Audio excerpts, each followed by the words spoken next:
The war in Ukraine is a U.S. war against Russia being fought through Ukraine. The top of the chain of command are American generals. They are making all of the decisions. The U.S. overthrew the government, handpicked a client regime to take power. How can you mediate a fight that you started and have no intention of committing to peace or diplomacy of any kind? So if you're Russia, of course, you see that as a threat. NATO's existence is to contain Russia and eventually absorb it. Offer Russia everything. We'll recognize Crimea, tell Ukraine they're not entering into NATO. From Russia's point of view, these are meaningless offers. These are things the U.S. has constantly said and then double backed on. Just make them look like they're bloodthirsty, intent on war no matter what you offer them, and it justifies the next step in escalation. World War III is already happening. This is a house of cards, and it is in the process of collapsing right now. You're going to see an economic crash, the likes of which we've never seen. Who in their right mind would make a deal with someone who baselessly walked away from the last deal? So it's not Iran trying to take over the region. It is Iran trying to avoid becoming the next Iraq, Afghanistan, Syria, Libya. There's a long list of nations the U.S. has lied about, invaded, destroyed, and remain destroyed to this day. How do you figure Russia plays into this? Because, of course, they have very close ties with Israel as well, which cannot be understated. I mean, I think there's like 2 million Russian-speaking Jewish people in Israel.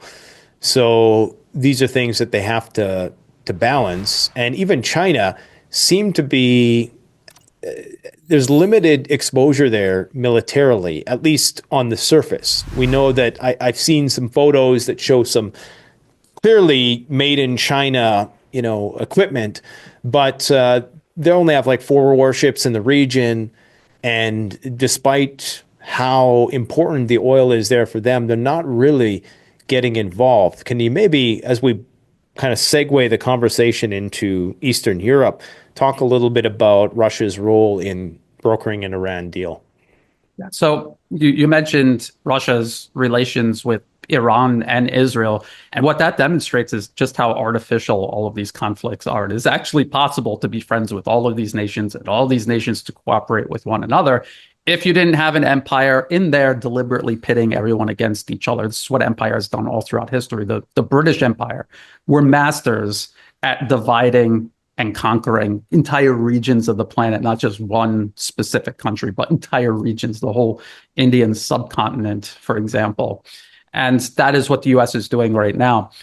For Russia, I mean, again, it's kind of one of those things you have to zoom out and see the big picture. But also, as you're mentioning, there is this Iranian-Russian military cooperation. Iran has supplied Russia with military equipment and vice versa. Russia has sent some of its most advanced air defense systems to Iran. I believe there's also talk about electronic warfare, which is so important these days in defending against precision-guided munitions that the U.S. uses. And so, yes, there's synergy there. It's about mutual self-preservation. I think Russia understands that if the U.S. succeeded in toppling Iran, that would complicate Russia's own situation. It would isolate it. It would make the U.S. more powerful. And so all of these are things Russia doesn't want to see to happen. So there's many reasons for Russia to assist Iran. There's many reasons for China to assist Iran. And despite what we hear out of Washington about China being this global menace, its military is a global threat, in reality, China's military is almost entirely confined to China. And again, in these policy papers, with exceptions, I think there's one overseas Chinese basis connected to a UN mission on the Horn of Africa. They admit that the Chinese military is confined to China. So if the US wanted to fight China, the best way to do it would be a global blockade everywhere else where China's military cannot reach. I think people take for granted the U.S. ability to send military forces all around the globe. This is a logistical and infrastructure feat that required decades of planning and implementation to achieve. This isn't something that China can do or Russia can do overnight. We watched the limits of Russian power projection overseas in Syria. We watched that collapse. So there are real limits to what Russia and China can do to assist Iran. What they can do, I think they are doing, because I think they realize if any one of these players is taking off off the board, it'll make it more difficult for everyone who is left. So you don't think there's any skullduggery afoot with the Russians perhaps emboldening the Iranians to open up a front, and the ulterior motive might be to increase the price of oil, which it appears, and I haven't quite figured this out, but it appears like it's an energy war in Eastern Europe that, they're clearly targeting Russia's oil refineries, their infrastructure, the Nord Stream, trying to crash the price of oil, it seems, to slow down Russia's economy. I mean, Russia's got to be looking at a Middle East war right now and dreaming about $150 a barrel oil and what that could do for them. And so there really is this interplay between, the military benefits and keeping at a certain level versus creating scarcity and demand in the markets, so to drive the price of energy up, to increase their revenues, to potentially fight a conventional war with Europe, who seems to be hell-bent on that.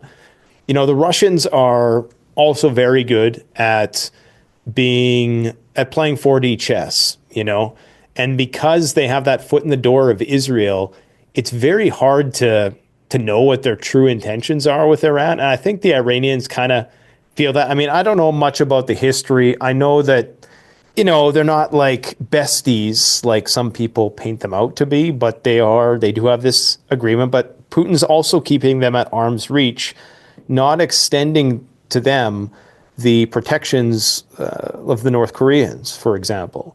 So I don't know. There seems to be some other motive there possibly afoot.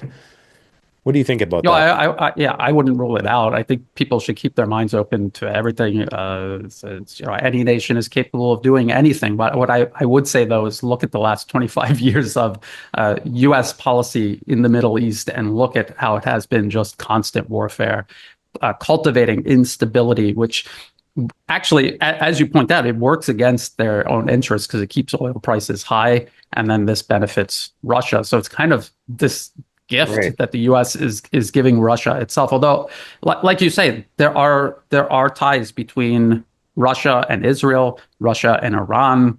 You cannot discount what might be going on. It may not even be Russia's central government making policy. There could be special interests in Russia pursuing different avenues. We don't know. There's something to keep an eye open and keep your mind open to those possibilities. And I would just say that the U.S. seems pretty intent on creating instability in the region, all on its own, even if the higher oil prices it creates is working against them in this war that they're also waging against Russia. Yeah, I know there's Pepe Escobar posted a image of a trade corridor between Russia and Iran, and then it goes around the Red Sea and through Europe. And this port, which exploded recently for reasons that are still undetermined, I think it's still inconclusive, although some people say it's an accident. I'm not so sure about that. That could also be something to do with this trade route, going back to what you were saying about building these bridges and how important that is to the economy. Yes, the problem Iran has is that it has suffered under decades of not just Western sanctions, but also constant Western subversion all around their borders and even within their borders. Another point, an entire chapter, as a matter of fact, in that Brookings paper is all about cultivating militant groups inside Iran to destabilize the country, to carry out sabotage, to carry out assassinations. And this is something that has gone on for decades inside Iran. And so Iran is not a fully stable country. It suffers from an economy that is under siege, a population that the West is constantly trying to divide and pit against one another. So you cannot rule out any of these things. Also, though, because of the sanctions, the state the economy is in, there are things that are just vulnerable to, say, accidents or not even I mean, if it's neglect, but it's neglect that can't be addressed. And then you will have accidents like this. So it really becomes very difficult to tell what was an attack, what was, I mean, indirectly, it's still the work of Western subversion, because Right. otherwise Iran would have the resources to make its ports safer and to avoid accidents if it was an accident. So again, I think it's important for people to keep an open mind to all possibilities until evidence comes out to prove otherwise, because it's just so hard to tell in these cases. All right, guys. So as some of you know, Canadian Prepper is a fully independent channel. We don't have sponsors and we're beholden to nobody. You can help support us by supporting yourself by gearing up at CanadianPreparedness.com. I know that in an emergency, having the right gear can make all the difference. This is why I've tested and curated the best preparedness products on the market so that you can be confident and ready for whatever comes your way. Now, back to the video.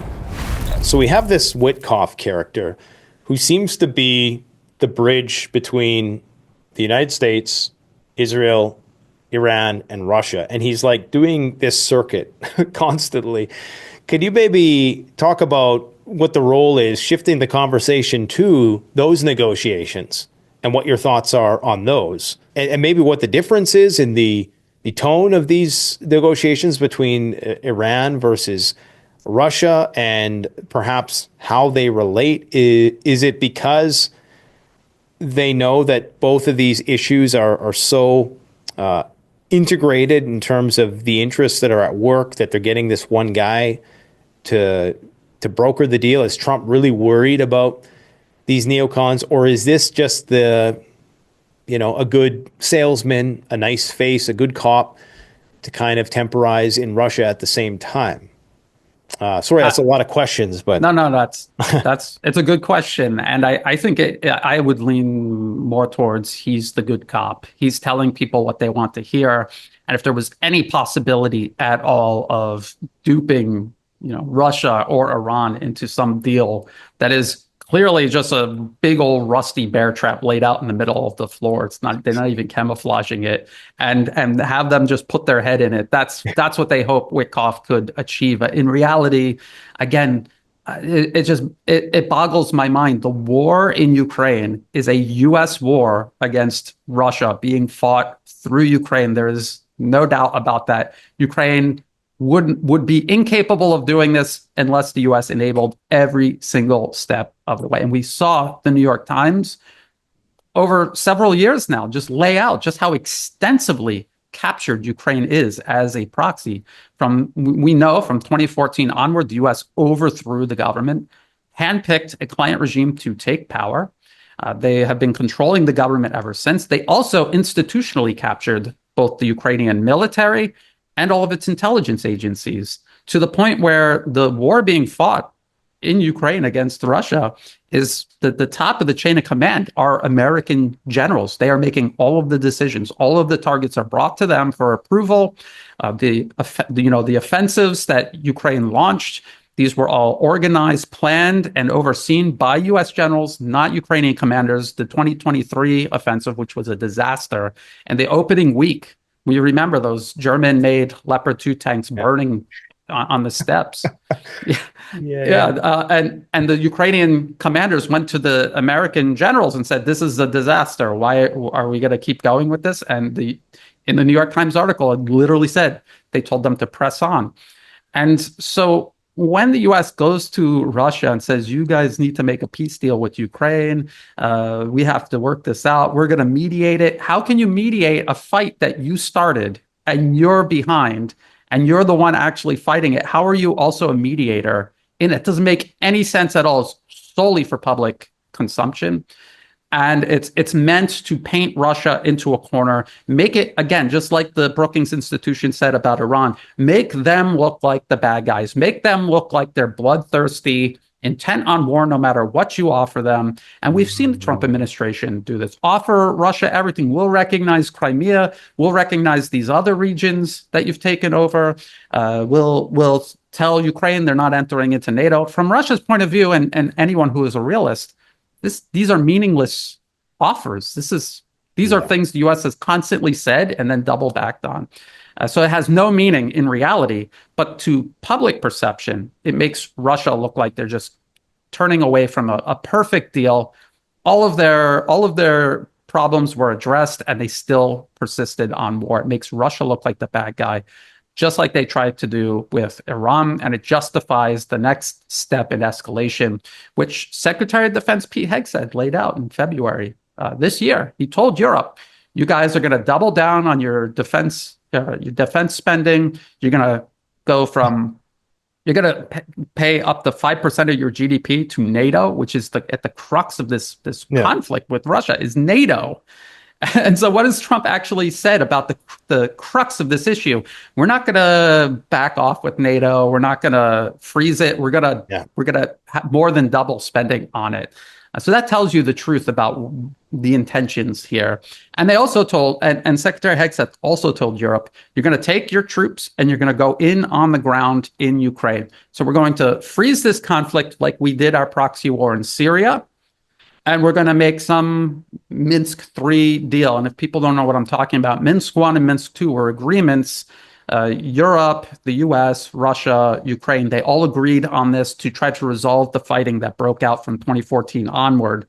And then we heard from European leaders and Ukrainian leaders that they never intended to make good on that deal. It was just to buy time because they were worried Russian-backed separatists were going to overrun the Ukrainian military. They needed to buy time. So they struck this truce, and then they just doubled down on defense spending, building up their military, bringing in arms, and getting ready for the next round of fighting. So they're openly doing the exact same thing, again, just on a much larger level. So when people like Witkoff go to Moscow, I mean, of course, Russia is going to accept this. They also want to appear to pursue diplomacy.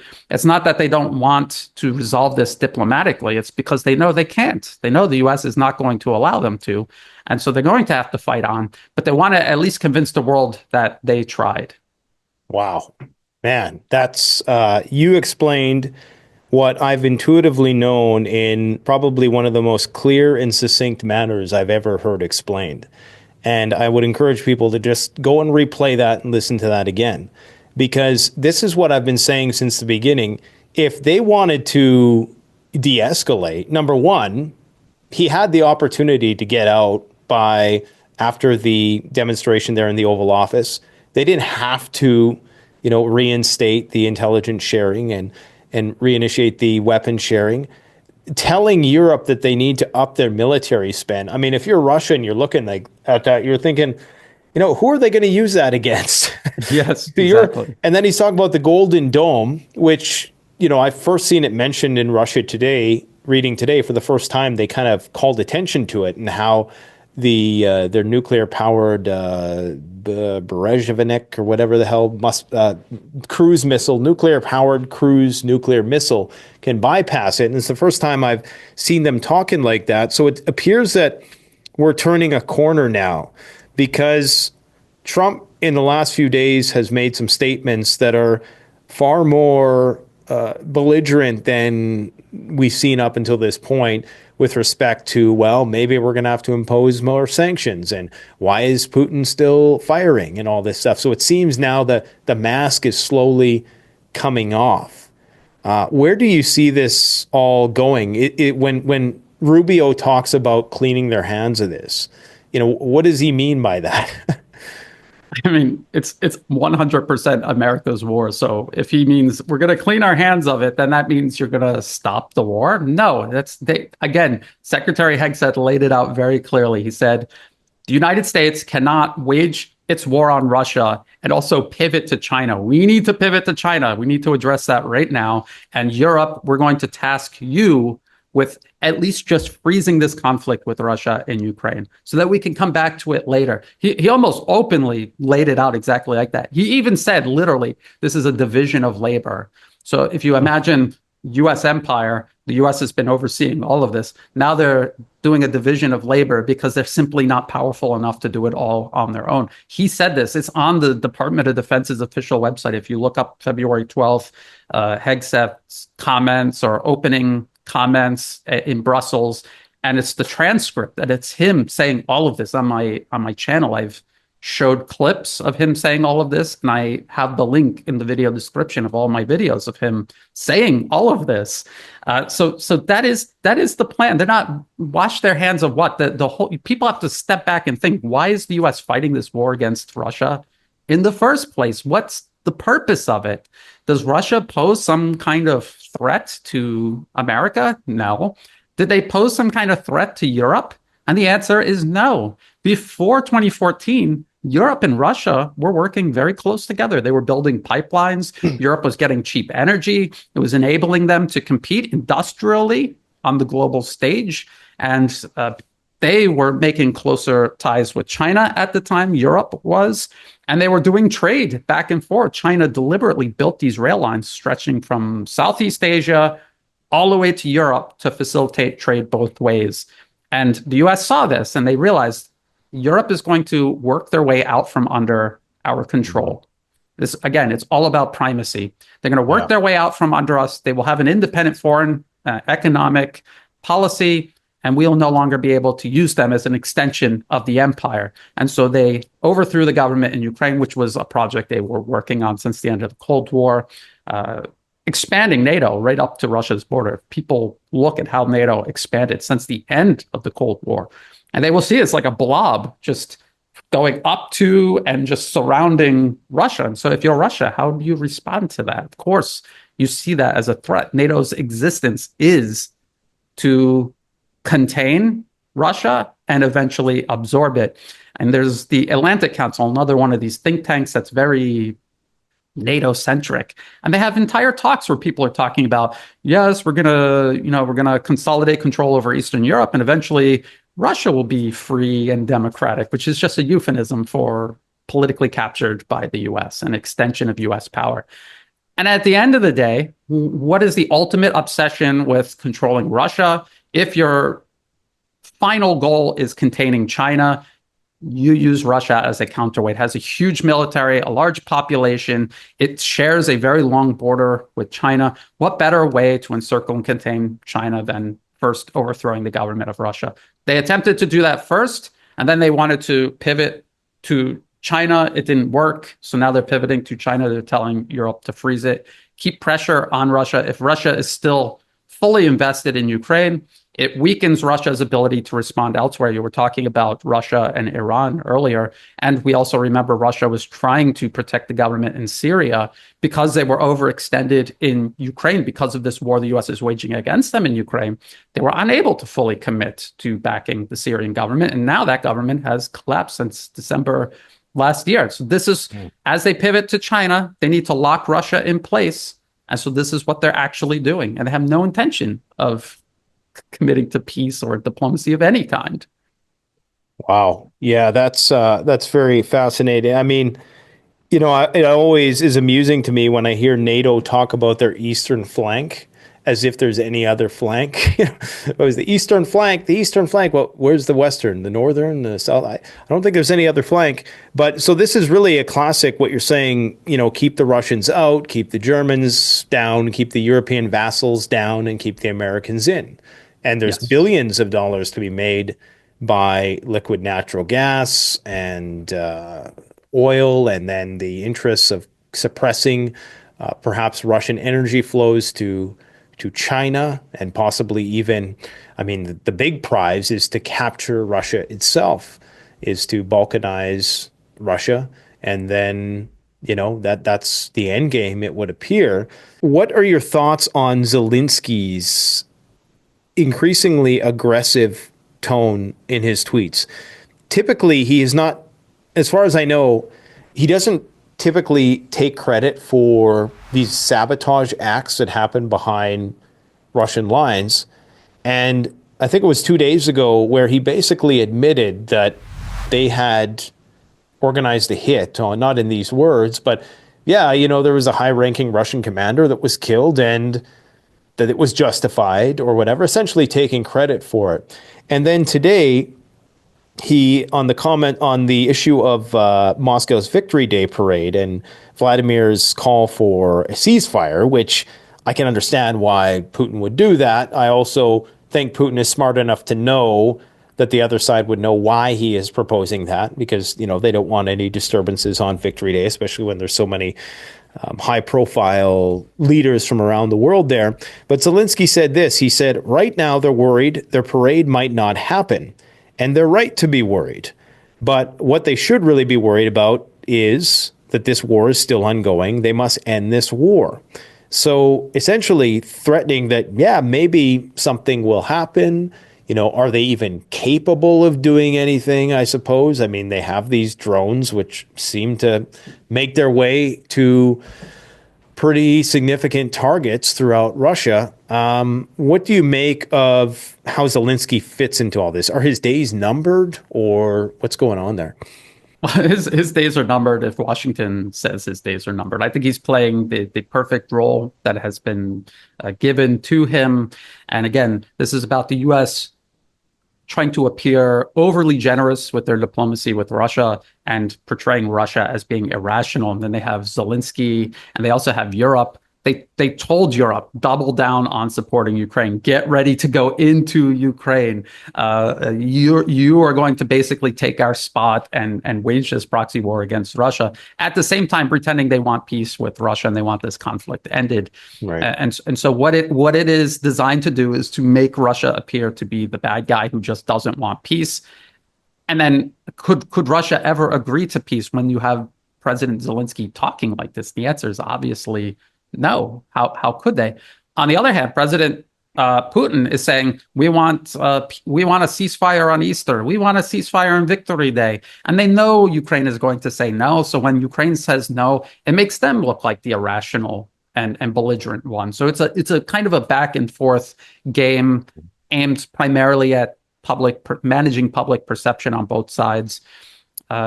At the end of the day, these drone strikes deep into Russia are only possible because of U.S. intelligence. Ukraine literally does not have the ability to find and target these locations so far away.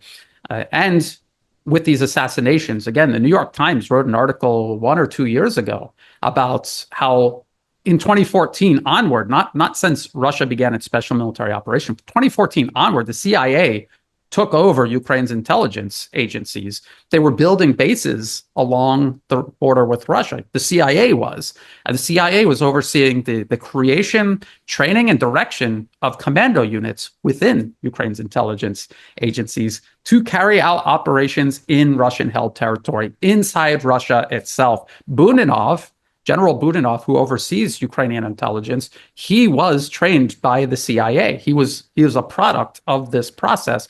And then he is the one for several years now who has admitted, yes, we're killing Russian journalists. Yes, we're killing Russian generals in Russia. And he's almost certainly the one with the CIA's assistance and direction, still killing Russian generals in, say, Moscow, and also carrying out these drone strikes all across Russia. So again, when you know all of this, and these are admissions by the West itself. This isn't me or Russian media saying this. This is the Western media admitting this.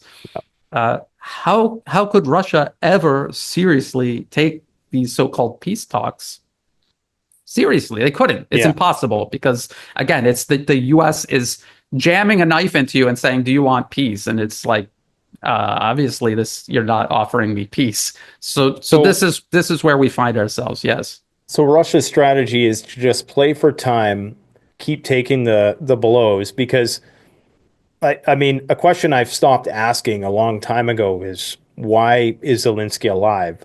And initially everybody would say, well, they want to preserve the infrastructure. They want to, because if you want to take over a place, you want to make sure there's something to conquer.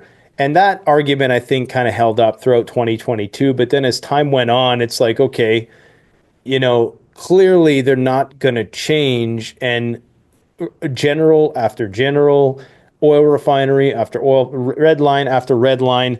I mean, at what point does Russia really take the gloves off? Because, I mean, it seems like they're starting to ratchet things up a little bit. And I'm noticing that Ukraine's air defense isn't operating in the way that it used to. And they're even admitting now that, and I'm not sure if that's just for, sympathy points, but, 37 out of 100 drones when it used to always be 100 out of 100 or 102 out of 100. When do the Russians just say, okay, it's time to do some shock and awe, because whatever we've been doing is not deterring them at all? And do they know that this is inevitably going to end with NATO forces in Western Ukraine on that side of the Dnieper? Because that seems inevitable. Yes. Oh, I think they're playing a very delicate balancing act. So I think if they ratchet things up too much too quickly, this could play into the hands of the US and Europe, who need a pretext to send these troops in and need a pretext to rally the European public, especially, who I don't think are too keen on this at the moment. And so, as things are right now, the status quo is becoming very difficult for Europe to sell this to their public. It's not a European decision made with Europe's interests in mind. It is a directive given to them by the United States, and they are simply carrying it out. So Russia doesn't want to play into the hands of this and give them a pretext and a reason to rally the European public. At the same time, yes, they're not trying to assassinate President Zelenskyy, but then again, what is Zelenskyy in reality? He is a puppet. He makes no decisions. He's an actor by trade. He has no idea what is going on. The guy is completely clueless. He's literally just an actor, a front. When we see Russia carry out a strike on one of these military bases very far in the West, and there's rumors that there were NATO generals there, because we know NATO generals are running absolutely everything. That is Russia really retaliating for all of this. And the West doesn't want to admit that Russia wiped out NATO generals or American generals, so they'll never admit that happened. And so really only the inner circles in Russia and in the US really know what the actual score is. And you could almost tell when Russia carries out a really successful, effective strike, because you see how crazy the West gets, and you're like, what? They just bombed out this building. What's the big deal? Somebody. Well, that's the only time we see the there. footage. That's the only time they allow us to see the footage. It's as if it's a civilian hotel or something that. Yes, right? yes, and obviously these, who's going on vacation along the front line or so in one of these frontline cities?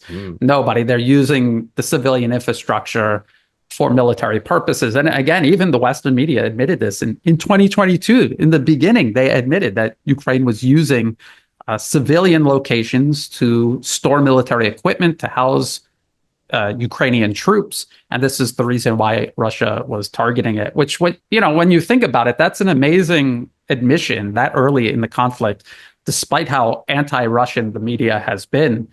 So it must have been much worse than even they were reporting. So it's important to keep all of these factors in mind when we're trying to figure out what is actually going on. But ultimately, to answer your question, I would just say I don't think Russia. I think Russia is succeeding on the battlefield. They're waging a war of attrition. It's incremental. It's a game of patience. They are succeeding. They're grinding down not just Ukraine's military, but the collective West's military industrial capacity. And they're also planning for contingencies such as NATO troops entering into Ukraine and the possibility of that turning into a direct confrontation. So you have to keep all of this in mind when they're making decisions. Do we do shock and awe? Do we just throw everything we have at them now? And then the NATO troops come in, what do we have left? There's all of these calculations taking place, I believe. It seems like they are starting to move the goalpost a little bit, particularly in the intermarium countries. And I know in the western parts of Europe, the appetite for war isn't very high. But in, the Baltic states, they're losing their minds right now. Finland, Estonia, Latvia, Lithuania, Poland. And I believe it was Patrushev who was today talking about how they're preparing to encircle Kaliningrad or something to that effect again, that's now a real threat that is on their radar, and that these exercises, and I know that the eastern part of Poland has been heavily militarized ever since Steadfast Defender last year. So even though the political capital might not be there in Western Europe, it seems as though it's pretty alive and well in the East, and perhaps Putin knows this. What do you think the fate of these Baltic states is going to be if they actually follow through with their threats to interdict the passage of these Russian ships that want to, freely utilize the Baltic Sea. What do you think is going to happen there? Because now they're saying they want to start, boarding ships, and the Russians are saying, well, we're going to send warships along to escort. Is that a potential flashpoint? I think there already have been a handful of Russian ships seized in that manner, and it's obviously a huge provocation. They're also testing the waters because this isn't the Baltic states or Poland or any of these countries deciding this on their own. Again, they are proxies. Yeah. The U.S. has spent billions and billions of dollars since the end of the Cold War to brainwash all of these populations: Radio Free Europe, Radio Liberty, the National Endowment for Democracy, all these fake opposition groups that they created, and the opposition parties handcrafted by the U.S. and installed into power in each and every one of these countries. And then this immense but ultimately artificial anti-Russian mentality that they've ingrained in everybody's minds, including in Ukraine. They got Ukraine to go over the cliff of proxy war pretty easily, and they could do the same with these other countries. What they're doing right now is they're sending, just imagine it as the proxy war as a wood chipper. They're putting Ukraine into it right now, and they've got the Baltic states, Poland, and then behind that, Western Europe on the heap of branches that they're going to feed into this wood chipper of proxy war. This is what they're doing. This is what Russia is faced with. The seizure of Russian vessels, I think they're testing the waters ultimately for a global maritime blockade of Chinese maritime shipping. Wow. If they do this and Russia successfully counters it or stops it, then it's going to be almost entirely off the table when it comes time to do it for China. So they have to weigh all of these. It's not just here and now and Russia. They're also thinking about the next step of this strategy, which is ultimately China. That's the end goal for them. Fascinating. You just, bring so much multidimensionality to, what is just one-dimensionally covered in the Western media. I mean, you don't get any of this. I mean, even from MAGA, it's just, Trump is the good guy and he's trying to, broker the peace deal and, just pretend like nothing bad is happening. And then on the other side, it's all Putin derangement. So this is crazy to know that how in-depth and how much nuance is involved here in this particular state of affairs. Now, before I let you go, and I'd like to bring you back on to talk specifically about China, but maybe, what are your thoughts on this situation in Pakistan and India that's developing right now? It appears as though right now they're saying that in the next 36 hours, yesterday it was 48 hours, now it's 24 to 36 hours, there could be some sort of Indian invasion. And there was a drone that was shot down recently, lots of small-scale skirmishes. Is this Kashmir situation going to be another Donbass front, or what do you figure is brewing there?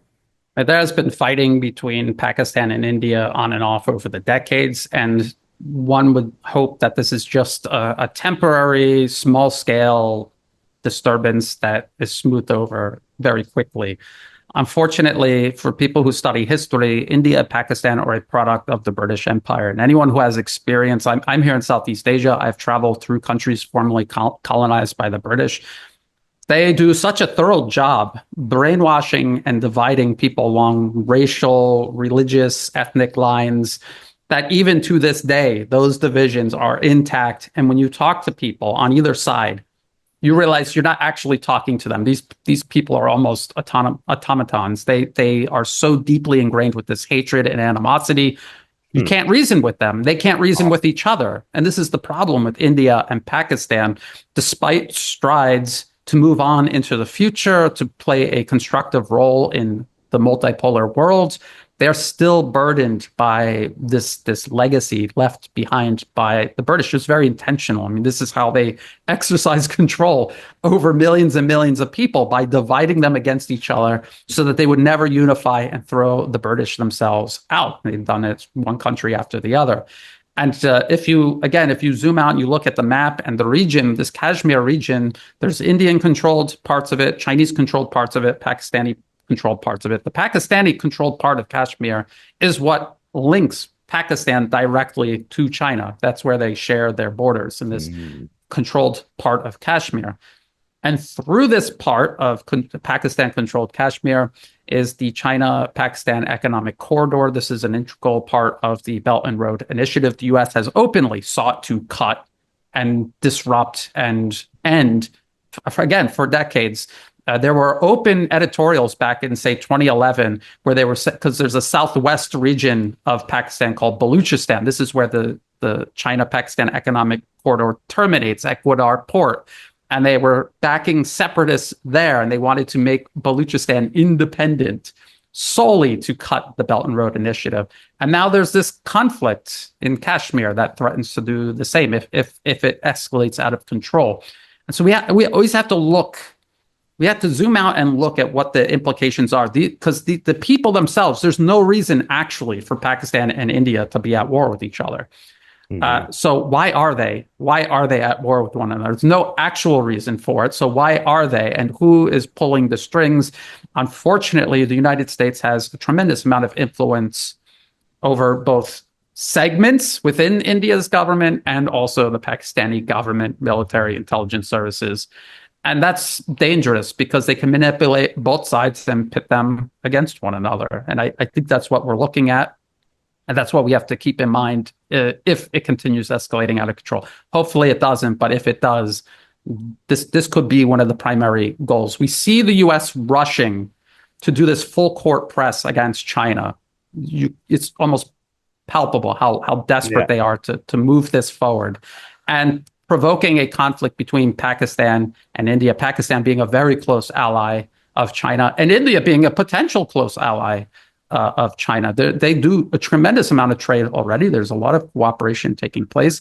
If they were able to shed this colonial mindset and these irrational, this irrational animosity they have toward Pakistan and China, the future would be unlimited. And so this is what the U.S. is deliberately trying to prevent. They want to cultivate this artificial animosity while it exists, maintain it and exploit it. All roads lead to China, it would appear, and it's one big Thucydides trap that the U.S. it really is their last, because they know they can't go to war with China directly, obviously, so they have to do it on the periphery. We're definitely going to have to bring you back on to talk specifically about China, because, I mean, that is a whole can of worms in itself. Now, just to play the devil's advocate and be, steel man this argument a little bit, because the geostrategic philosophy of the U.S. neocons, per se, if there is one, although they might not always articulate it in the most sympathetic of ways, they would probably say that, look, if we don't keep a handle on the situation, these countries are going to be, we've all heard about the gulags and Mao Zedong and, and all of the horrors that are going to rise if these power vacuums emerge, if we cease to be the preeminent global power, world reserve currency, maritime corridor enforcer, that we would be naive to think that it will just be great and the Chinese will let everybody live in peace and harmony. What do you say to those objectivists who might make the argument that it seems like what we're doing is bad, but the other possible outcome would be worse? Well, I would say a couple of things. That's what the British Empire said, and it wasn't true then. And I don't think when the United States and these neocons say it, I don't think that it's true today. China has risen to superpower status without firing a single shot at any other nation. This 21st century, as China has risen to superpower status, has not been involved in even a single war with anybody. People will say, well, what about last century? Well, that was last century. The people involved in that are all long dead. What about China today? I've been to China and I have lived in Asia almost my entire adult life. I can compare and contrast the influence China has here in Thailand, for example, with that of the United States. The United States backs opposition parties who bring war weapons into the street and have tried to burn the Capitol down twice. I witnessed it firsthand. I heard grenades going off at night. I've seen these opposition groups. I've traced their money. I've shown the connections between, I showed them listed on the NED's official website, as a matter of fact. China doesn't do any of this. They come to Thailand to do business. And yes, they negotiate hard, but they're not trying to impose themselves politically. They're not involving themselves culturally or religiously or anything like that. They are a live and let live and just do business type of people. This is their history in a nutshell, and this is the reality of China today. I could say when they come here, they always have people who actually speak Thai. We see Chinese people coming to live here as expats, speaking Thai to the Thai people.